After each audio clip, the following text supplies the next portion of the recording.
So, dear students, today we shall see PYQs of last year question paper, and we will focus to general knowledge questions and Indo-Islamic questions of this paper 2021 and 22. Okay. Now, the very first question is: shooter Alexandra Perilli won first ever Olympic for which of the following country in Tokyo? ठीक है, question बहुत simple है। ये Alexandra पेरेली हैं, इन्होंने first Olympic medal जो कि basically Tokyo 2020 Olympics में हुआ है, उसको किस कंट्री के लिए जीता है। तो देखिए, इसका एक तो मैं आंसर बताऊंगा और फिर कुछ खास बात भी बताऊंगा। इसका आंसर है सैन मैरिनो।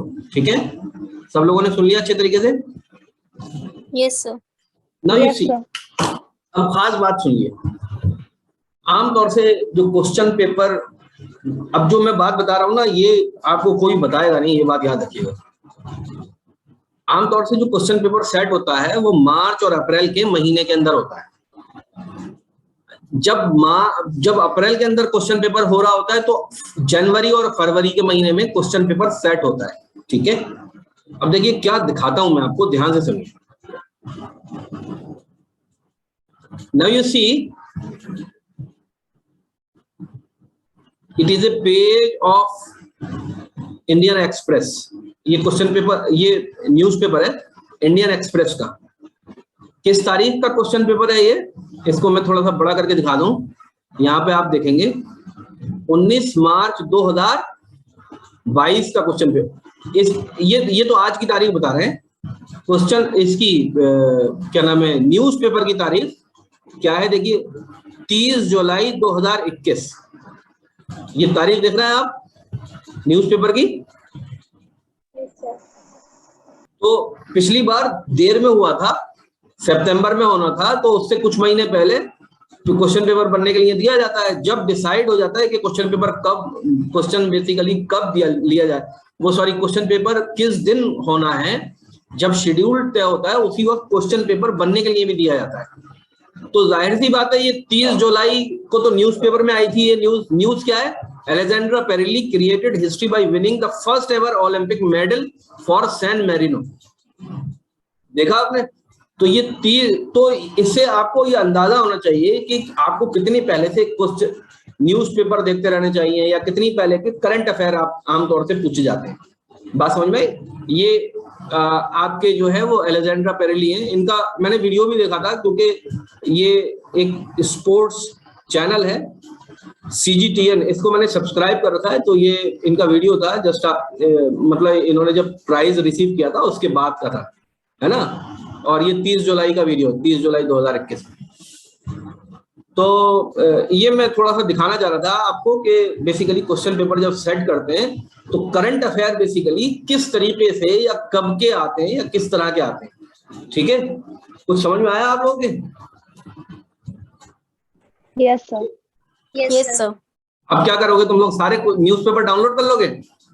ये सारे न्यूज़पेपर डाउनलोड करने से नहीं होगा। बेसिकली आप जो है क्या करिए कि रोजाना जैसे अपना मोबाइल देखते हैं तो उसमें न्यूज़पेपर में जरा स्पोर्ट्स का वो देख लिया, तो खाली निगाह के सामने से निकल गया। आप नाम एक्चुअली में ऐसा है कि इंडियंस को ये नाम आसानी से याद नहीं होगा, लेकिन जब आप वहाँ क्वेश्चन पेपर, जब एग्जामिनेशन हॉल में बैठेंगे ना, तो आपको इंशाल्लाह याद आ जाएगा। ठीक है ना, बहुत उम्मीद है कि आपको याद आ जाएगा। ठीक है, तो पढ़ लेना चाहिए जरा सुकून से। रोजाना 15 मिनट अगर न्यूज़पेपर पढ़ लेते हैं तो कोई नुकसान नहीं है, इसके अंदर फायदा ही है। आगे बढ़ते हैं। Now it is question number 2. Who among the following has the right to speak in House of Parliament? House of Parliament में जो बोलने का अधिकार होता है वो अटॉर्नी जनरल को होता है। ठीक है, जहां तक मेरी नॉलेज है, तो यही बेसिकली इसका आंसर है। इस तरह के बहुत सारे क्वेश्चन हैं मेरे पास, क्या नाम है, को भेज दूंगा। ठीक है, अभी इस टाइम नहीं नजर आ रहे, आपको भेज दूंगा। इस तरह के बहुत सारे क्वेश्चन हैं सिविक्स के, 100 क्वेश्चन है बहुत इंपॉर्टेंट, उनमें से क्वेश्चन पूछा जाता है। Question number 3 is Shanti Swarup Bhatnagar award. ठीक है, ये अवार्ड के ऊपर एक क्वेश्चन आता है, तो ये आ गया Shanti Swarup Bhatnagar award. Shanti Swarup Bhatnagar award science and technology पे दिया जाता है। ये शांति स्वरूप भटनागर जी जो थे, ये बेसिकली क्या थे, ये केमिस्ट थे, जिन्होंने कोलाइड केमिस्ट्री पे काफी काम किया था। ठीक है, कोलाइड केमिस्ट्री पे काफी काम किया था। ये पंजाब यूनिवर्सिटी से पास आउट है। उसके बाद इन्होंने रिसर्च का काम BHU में भी किया।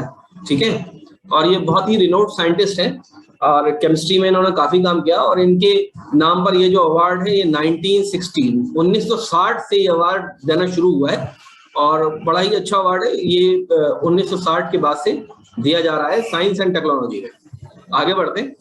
Question number 4 is the new education policy in 2020। आपको पता होगा कि बीजेपी गवर्नमेंट जो है 2020 में एक न्यू एजुकेशन पॉलिसी का बिल जो है वो पास किया है।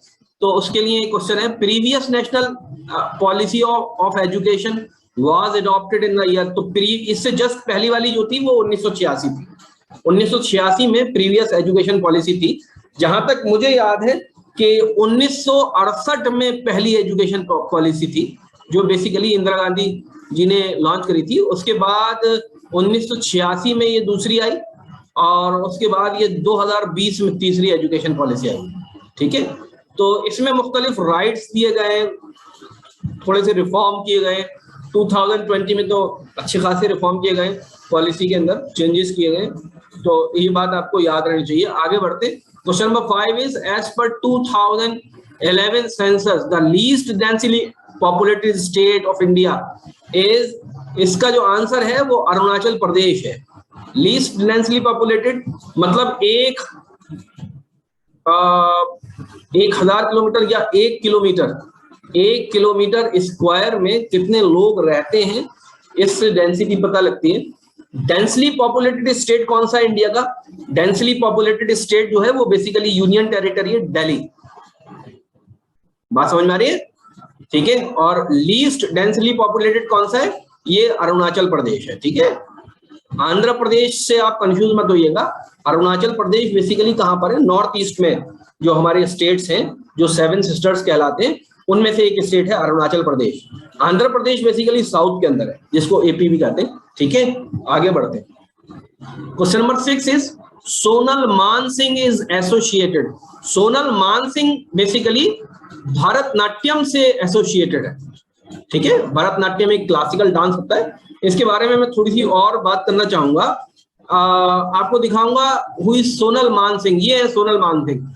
ठीक है, जिनको बीजेपी गवर्नमेंट ने राज्यसभा का मेंबर भी बनाया, मेंबर ऑफ पार्लियामेंट राज्यसभा से बनाया है। और इन्होंने अभी पिछली जो मार्च गई है, अभी 8 मार्च 2021 को इन्होंने इंटरनेशनल वुमेन्स डे पर स्पीच भी दी थी। यही इस पे यूट्यूब पर वीडियो है इसका। क्या नाम है, राज्यसभा की मेंबर है, तो इन्होंने पार्लियामेंट के अंदर स्पीच दी थी इंटरनेशनल वुमेन्स डे पर। ठीक है, तो आप चाहें तो सुन भी सकते हैं इसको, इस स्पीच को। सुनने से फिलहाल निजाम में कोई फायदा नहीं होने वाला, क्योंकि इनके ऊपर सवाल आ चुका है। हाँ, इसके ऊपर और भी मैं बात करना चाहूंगा।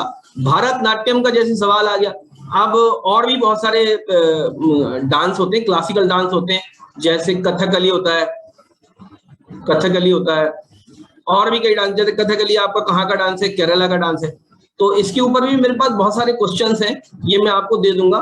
क्वेश्चंस आपको अगर मैं देना भूल जाऊं तो मुझे याद दिला दीजिएगा। बहुत सारे क्वेश्चंस हैं, तो उनको आप देख लेंगे तो वो बड़े स्टैंडर्ड क्वेश्चन है, उसमें से क्वेश्चन पूछा जा सकता है, या एटलीस्ट आपको नॉलेज हो जाएगी बहुत सारे डांसेस के बारे में या और बहुत सारे कल्चर्स के बारे में। तो आपको इससे फायदा ही होना, नुकसान नहीं होना। आगे बढ़ते हैं। Question number 7 is official languages are mentioned in which schedule of Indian constitution. तो ये बड़ा इंपॉर्टेंट शेड्यूल है, 8th शेड्यूल। ठीक है, ये बहुत इंपॉर्टेंट शेड्यूल है। इस शेड्यूल के अंदर ये बेसिकली जो शेड्यूल है, list of languages of 8th schedule दिख रहा है। ठीक है, ये कौन सा शेड्यूल है बच्चों? 8th शेड्यूल है। इसके अंदर बेसिकली इस शेड्यूल के अंदर लैंग्वेजेस डिफाइन की गई हैं कि कौन कौन सी हमारे इंडियन कॉन्स्टिट्यूशन के अंदर लैंग्वेजेस है। ठीक है, जिसके अंदर शुरू में जो बेसिकली लैंग्वेजेस थी वो असामीज, बंगाली, गुजराती करके ऐसे करके डोगरी तक 22 लैंग्वेजेस थी जो बेसिकली इंडियन 8th शेड्यूल में शामिल थी। उसके बाद और भी प्रपोजल है बहुत सारी लैंग्वेजेस के, तो कोई बहुत ज्यादा इंपॉर्टेंट बात नहीं है। आप इतनी बात आपको याद रखनी है कि 8th schedule is basically schedule for languages, ठीक है, इसको याद रखना। तो इसका आंसर बच्चों क्या होगा? 8th शेड्यूल होगा, ठीक है।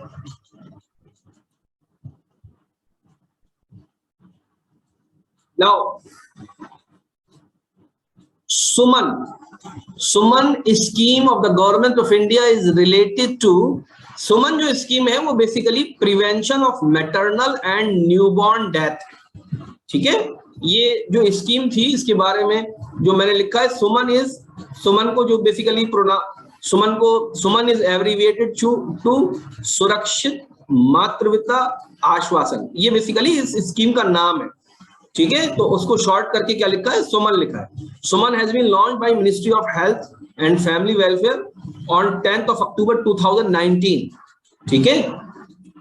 2019 की ये स्कीम है। इसका एम क्या था बच्चों? इसका एम मैंने यहाँ लिख रखा है, पूरा पढ़ूंगा नहीं, आप लोग इसका स्क्रीनशॉट ले लीजिए और या फिर आप बाद में भी देख सकते हैं क्योंकि वीडियो रिकॉर्ड हो रहा है, इसको बाद में देख लीजिएगा, ठीक है। इसका बेसिकली एम क्या था, ये नाम से भी पता लग रहा है बेसिकली किसके लिए था, इस आंसर से पता लग गया, prevention of maternal and newborn death, ठीक है। क्योंकि इंडिया के अंदर जो न्यूबॉर्न डेथ है वो बेसिकली बहुत ज्यादा होती है। आगे बढ़ते हैं तो उसकी प्रिवेंशन के लिए स्कीम लॉन्च की गई है। इसकी अपनी एक वेबसाइट भी है, आप देख सकते हैं। आगे बढ़ते हैं। The question number 9 is the token currency in India was introduced by, token currency किसने इंट्रोड्यूस करी थी? मोहम्मद बिन तुगलक ने टोकन करेंसी पहली बार इंट्रोड्यूस करी थी इंडिया के अंदर। इसके अलावा अल्तमश यानी इल्तुतमिश ने भी आपके लॉन्च करी थी, जहां तक मुझे याद आ रहा है, वो बाद में मैं देख के और कंफर्म बताऊंगा। लेकिन जो फर्स्ट टोकन करेंसी इंट्रोड्यूस की थी वो मोहम्मद बिन तुगलक ने ही करी थी, जो तुगलक डायनेस्टी का। आगे बढ़ते हैं। Question number 10 is the Urdu journal Tahzeebul Akhlaq is also called as, इसका आंसर मैं आप लोगों से पूछूंगा, बताइए क्या होना चाहिए इसका आंसर?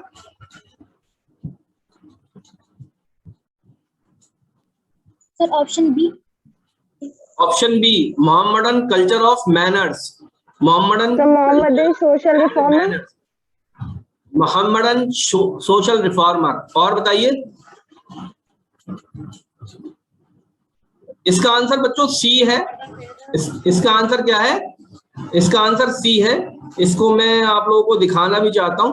देखिए बेसिकली तहजीबुल अखलाक की एक कॉपी है मेरे पास, इसमें देखिए आप तहजीबुल अखलाक का नाम क्या लिखा हुआ है, देखिए मोहम्मदन सोशल रिफॉर्मर। ये बेसिकली तहजीबुल अखलाक का ओरिजिनल जो ऊपर वाला जो पेज है वो है बेसिकली तहजीबुल अखलाक, एक रिसाला है जो AMU से पब्लिश होता है।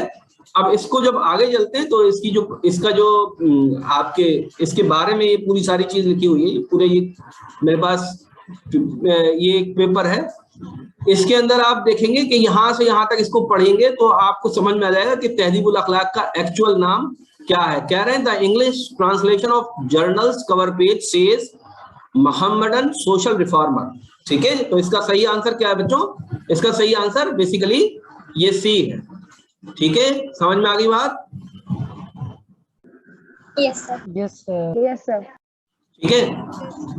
Now, first question for Indo-Islamic question is the deluge, great flood occurred in the period of, तो ये हम सब जानते हैं कि जो बहुत बड़ा तूफान आया था जो नूह अलैहिस्सलाम के जमाने में आया था, प्रॉफिट नूह, ठीक है। तो करेक्ट आंसर बेसिकली क्या होगा इसका? ए होगा, ठीक है। इसको तो याद ही करना है, इसमें कोई ऐसी खास बात नहीं है। Question number 2, in Islamic history the 9th year of Hijri is known as, 9th year of Hijri basically बच्चों क्या होता है? Year of Deputation, ठीक है। Year of Deputation क्या था कि 9th हिजरी में बेसिकली बहुत सारे डेलीगेट्स आए थे रसूल पाक सल्लल्लाहु अलैहि वसल्लम के पास इस्लाम को कबूल करने के लिए, मतलब मुख्तलिफ प्लेसेस से आए थे। तो इसको इस वजह से ईयर ऑफ डेपुटेशन कहा जाता है, ठीक है, समझ में आ गई। इसी की तरह ये ईयर भी बहुत आपके इंपॉर्टेंट है, year of sorrow. Year of sorrow कौन सा ईयर है? ये फर्स्ट रेवोल्यूशन जो था बेसिकली, यानी जब वही आई थी जिस साल, उसके बाद 10 साल के बाद,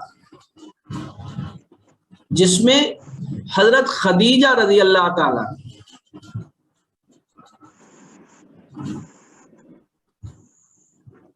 और अबू तालिब। हाँ सर हजरत अबू तालिब, हुजूर सल्लल्लाहु अलैहि वसल्लम के हाँ चाचा हजरत अबू तालिब, हजरत अबू तालिब, इन ये बेसिकली इन दोनों लोगों की डेथ हुई थी, उसको बेसिकली इस वजह से ईयर ऑफ सॉरो कहा जाता है, ठीक है। और ये इसमें हिजरी नहीं होगी, हिजरी बेसिकली फर्स्ट रेवोल्यूशन के 13 साल के बाद शुरू हुई है हिजरी होना। हिजरी मतलब हिजरत, एक जगह से दूसरी जगह चले जाना, तो हिजरत से पहले का साल है ये ईयर ऑफ सॉरो, ठीक है। ईयर ऑफ जॉय मैंने बहुत ढूंढा, मुझे कहीं मिला नहीं। ईयर ऑफ कैलिफेट बेसिकली ये कब से कब तक के, ये मैंने नोट किया।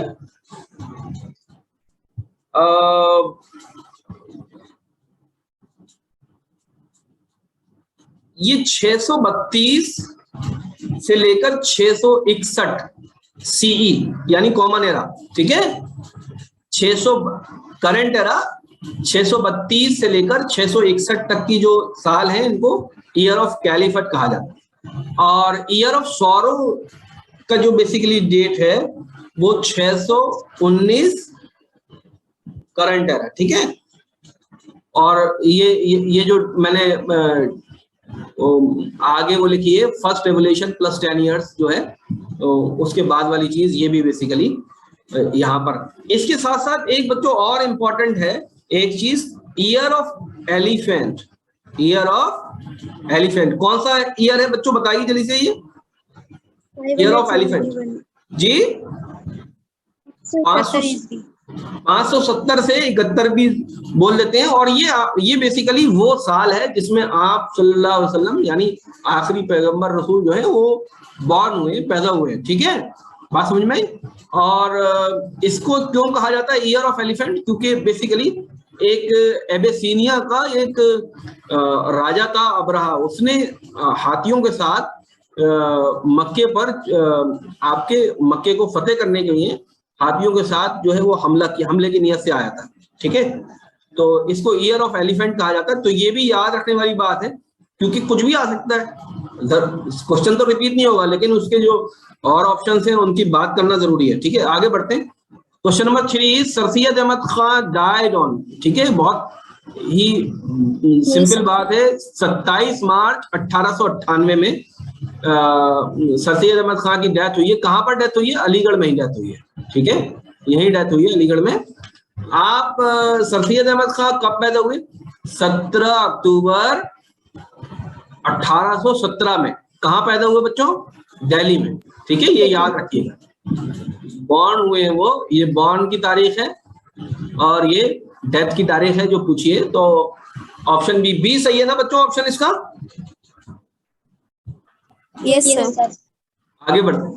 Question number 4 is the number of books इन सियासत आर, ये इसका आंसर बच्चों 6 है, ठीक है। ये कौन सी बुक्स हैं? ये मोस्ट रिनोड बुक्स हैं मुस्लिम कल्चर की। और ये इन बुक्स का मैं नाम लिख देता हूँ क्योंकि बहुत से बच्चों को पता नहीं होगा। तो पहली जो किताब है वो कौन सी है, कौन बताएगा मुझे?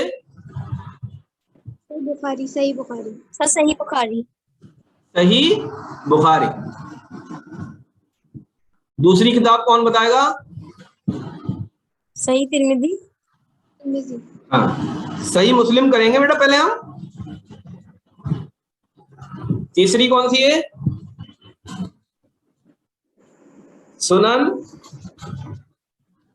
नसाई। चौथी कौन सी है?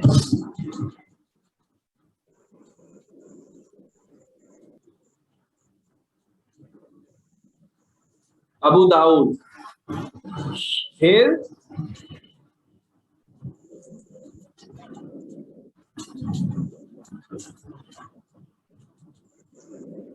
तिर्मिदी। ठीक है, तिरमिजी पढ़ते हैं, इसको DHI लिखते हैं, ठीक है। और सबसे आखिरी कौन सी है? सुनन इब्ने माजा, ठीक है। ये बच्चों जो सुनन नाम है इसका क्या मतलब है, कौन बताएगा? सुनन की क्या मीनिंग होती है? सर सुन्नत से। हाँ, प्लूरल है, ये प्लूरल है किसका? सुन्ना का, ठीक है। और ये सुन्नत का क्या मतलब है? It is the way of life, ठीक है, way of life of prophet Muhammad सल्लल्लाहु अलैहि वसल्लम, ठीक है। तो ये हम पहुंच कहां पे गए? दूसरे क्वेश्चन पेपर पे लिख दिया मैंने ये सारा, है ना। ये यहाँ पे लिखना था बच्चों, ये इस क्वेश्चन का मैंने अगले पर लिख दिया है, ठीक है। तो अब आप समझ जाना, ठीक है। अब मैं इसको मिटा रहा हूं, ठीक है। Okay, now question number 95। Question number 95 है, the second battle of Panipat was fought in year. कौन से साल में बच्चों ये लड़ाई हुई थी? 1556 में हुई थी। किस किस के बीच में हुई थी? एक राजा था हेमू, जो बेसिकली दिल्ली से राज करता था, ठीक है। इसकी आर्मी और अकबर की आर्मी, आर्मी ऑफ अकबर, ठीक है। ये हेमू, हेमू का पूरा नाम क्या था बच्चों? इसको कहते हैं सम्राट हेमचंद्र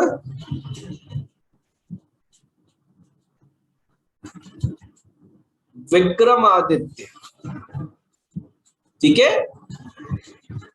उसको हेमू कह देते हैं, जो बेसिकली दिल्ली से राज करते थे। इनकी आर्मी और अकबर की आर्मी के बीच में जंग हुई थी, और ये 1556। तो आप लोग अब फर्स्ट बैटल ऑफ पानीपत भी पढ़ लेना, थर्ड बैटल ऑफ पानीपत भी देख लेना, किसके बीच में हुई थी, किस ईयर में हुई थी, ठीक है।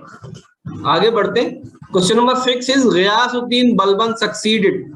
अब देखो, इस क्वेश्चन ने मुझे बड़ा परेशान किया एक्चुअली में। ये गियासुद्दीन बलबन के बारे में मैंने थोड़ी सी और हिस्ट्री भी यहाँ पर पहले वीडियो में, ये यूट्यूब के वीडियो का स्क्रीनशॉट है जो मैंने आपको भेज भी चुका हूँ, तो उसकी थोड़ी सी मैंने यहाँ पर आप हिस्ट्री इंपॉर्टेंट पॉइंट्स लिख दिए। गियासुद्दीन बलबन बेसिकली किसके बाद बादशाह बना था? तो रजिया सुल्तान यहाँ पर मुझे ज्यादा एप्रोप्रिएट आंसर लगता है। हालांकि गियासुद्दीन बलबन से जस्ट पहले रजिया सुल्तान नहीं थी, ठीक है। गियासुद्दीन बलबन से जस्ट पहले आप देखिए, ये गियासुद्दीन बलबन यहाँ पर है, ठीक है, 1266 में, और रजिया सुल्ताना यहाँ पर है, जो 1240 में ही जिनका मर्डर कर दिया गया था पंजाब के पास, ठीक है। उसके बीच में ये 3 लोग और हैं, जिसमें एक तो मुईजुद्दीन बहरम है, अलाउद्दीन मसूद है, और नसीरुद्दीन महमूद है, ठीक है। तो लेकिन आंसर इसका रजिया सुल्ताना ही लगाना ज्यादा बेहतर है, अगर, क्योंकि और कोई ऑप्शन में है भी नहीं। कुतुबुद्दीन ऐबक, तो कुतुबुद्दीन ऐबक तो यहाँ आ गए, इल्तुतमिश और ऊपर आ गए, नासिर खुसरो, तो नासिर खुसरो तो यहाँ पर बेसिकली है ही नहीं कहीं पर भी दूर दूर तक, ठीक है। तो इनके बीच में हालांकि 3 बादशाह और थे, छोटी बड़ी हुकूमत रही होगी किसी की। तो सही आंसर जो है वो रजिया सुल्ताना ही है कि गियासुद्दीन बलबन सक्सीडेड। गियासुद्दीन बलबन के बारे में जो इम्पोर्टेंट बातें हैं, वो एक चहलगनी बेसिकली 40 लोगों का एक जिरगा था, एक मतलब ये कि यूनिटी थी जिनके बीच में राय मशवरा हुआ करता था, तो उसको चहलगनी कहते थे। ये इसके मेंबर थे गियासुद्दीन बलबन। गियासुद्दीन बलबन ने स्पाइस सिस्टम ऑर्गेनाइज किया था, मिलिट्री डिपार्टमेंट ऑर्गेनाइज किया था जिसको दीवाने अर्ज कहते हैं। नौरोज बेसिकली एक फेस्टिवल होता था, पर्शियन ईयर, वो बेसिकली इन्होंने शुरू किया था। इन्होंने अपना नाम खुद रखवाया था, जिल्ले इलाही या शैडो ऑफ गॉड। दूसरा इन्होंने नाम खुद रखवाया, नियाबत खुदाई, God's voice regent on earth, ये बेसिकली हिस्ट्री में मौजूद है। इन्होंने ये सिजदा और पैबोस, यानी वो जब कोई भी बाहर से आएगा तो वो क्या करेगा, वो जहां पर बादशाह बैठता है उसकी चौखट को वो चूमेगा, मतलब ये बेवकूफी बात है। इन्होंने शुरू करी थी he showed special attention to Amir Khusro. तो ये सारे बात इंपॉर्टेंट है, बात कुछ भी हो आपको तो एग्जाम में नंबर लाना है ना, तो इनकी ये सारी बातें एक बार पढ़ ली किसने क्या क्या किया है, मतलब ये ठीक है। आगे बढ़ते हैं, आई होप कि आपको थोड़ा सा समझ में आया होगा। 97 श्राइन ऑफ बाबा फरीद गंज शकर, ये बेसिकली एक सूफी सेंट थे इंडिया के बिफोर पार्टीशन। ये इसको मैंने यहाँ वीडियो, एक यूट्यूब का वीडियो भी आप लोगों को भेज दिया था, तो इसमें मैंने ये बता दिया था कि ये जो बेसिकली चारों के बारे में पूछा जाता है, इन चारों के बारे में ख्वाजा मोइनुद्दीन चिश्ती हैं, चाहे बाबा फरीद गंज शकर हैं, हजरत निजामुद्दीन है, शेख अहमद सरिंदी हैं। तो ये बेसिकली कहाँ पैदा हुए, कब पैदा हुए, कब इनकी डेथ हुई, याद रखिए ये कब पैदा हुए इसमें बड़े इख्तलाफात हैं, डिफरेंट बुक में डिफरेंट डेट्स दी हुई हैं। तो डेट्स के ऊपर बहुत ज्यादा सवाल पूछा भी नहीं जाता है, जगह के ऊपर ज्यादातर सवाल पूछा जाता है। तो आपको बेसिकली जगह के ऊपर फोकस करना है कि कहाँ पैदा हुए, कहाँ उनकी डेथ हुई, टॉम कहाँ पर है, ठीक है। तो पकपट्टनम एक जगह है पंजाब, जो बेसिकली आज की तारीख में पाकिस्तान के अंदर है, ठीक है। ये यहाँ पर मैंने लिखा भी है पंजाब पाकिस्तान, ठीक है। तो पंजाब क्योंकि पाकिस्तान में भी है, पाकिस्तान और पंजाब इंडिया में भी है, तो ये पाकिस्तान के उस हिस्से में जो वो सॉरी पंजाब के उस हिस्से में जो बेसिकली पाकिस्तान में है, और पाकिस्तान में जो पकपट्टनम जगह थी वहां पे इनकी डेथ हुई थी और वहीं पर इनकी श्राइन भी है, ठीक है। तो श्राइन के बारे में पूछा है, ठीक है, आमतौर से ही पूछा जाता है, पिछले साल का सवाल है, याद रखिए। तो बाकी चार भी यहाँ पर दे रखे, मैं ये हटा लेता हूँ, आप चाहे इसको देख लीजिए, चाहे यूट्यूब का वीडियो देख लीजिए, मैंने आपके ग्रुप्स में भेज रखे पहले से ही, और आप चाहेंगे तो दोबारा ही भेजेंगे, बाद में ही भेजेंगे जब याद आएगा तो। आगे बढ़ते हैं। Question number 8 is of the following who was an associate of Sir Syed Ahmad Khan. तो कौन थे सर सैयद अहमद के? मौलवी चिराग अली। इसको आप विकिपीडिया पे भी देख सकते हैं। चिराग अली जो थे, मौलवी चिराग अली जो थे, यहाँ पे लिखा हुआ है as a colleague of Sir Syed Ahmad Khan he has made a contribution to the school of Muslims modernist and presented reformative thinking about the Quran। जी कहिए, ठीक है बच्चों। तो इसका आंसर क्या होगा? Maulvi Chiragh Ali was an associate of Sir Syed Ahmad Khan।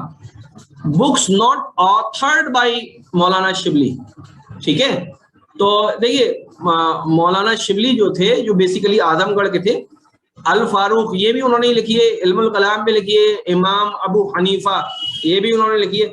ये book नहीं लिखी ये वाली, रहमत आलम, ठीक है, रहमत आलम उन्होंने लिखी। रहमत आलम देखिए, रहमत आलम जो बुक लिखी है वो किसने लिखी है? मौलाना सैयद सुलेमान नदवी, इन्होंने लिखी है किताब, ठीक है। तो ये किताब बेसिकली अवेलेबल है, लोग इसको परचेज भी करते हैं क्या नाम है, इंटरनेट के जरिए। तो मौलाना सैयद सुलेमान नदवी इसके राइटर हैं। तो आंसर क्या होगा? Rahmat Alam is the book which is not authored by Maulana Shibli. Okay, now the last question is the famous Agra fort was built by, कौन बताएगा इसका आंसर? सर शाहजहां। शाहजहां, बेटे शाहजहां गलत आंसर है, सही आंसर है अकबर। सही आंसर बेसिकली क्या है? अकबर। 1565 से लेके और 8 साल इसको बनने में लगे, 1573 तक, ठीक है। और यहाँ पर जो आपके इनका जो राजा हुआ करता था मुगल्स का, वो 1638 में ये दिल्ली ट्रांसफर हुई है यहाँ से सल्तनत, तो 1638 तक ये यहीं पर रहे। एक बात और मैं बता दूं, ये आगरा का जो फोर्ट है ये पूरा का पूरा नहीं बनाया है अकबर ने, बल्कि इस जगह पर पहले लोधी डायनेस्टी थी, ठीक है।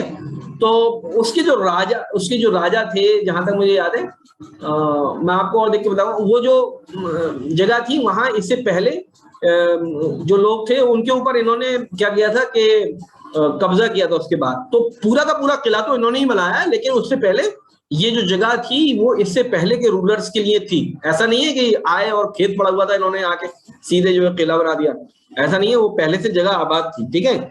तो जो मेन रेजिडेंस था इनका वो 1638 तक यही किला रहा है, ठीक है। तो these are 20 questions of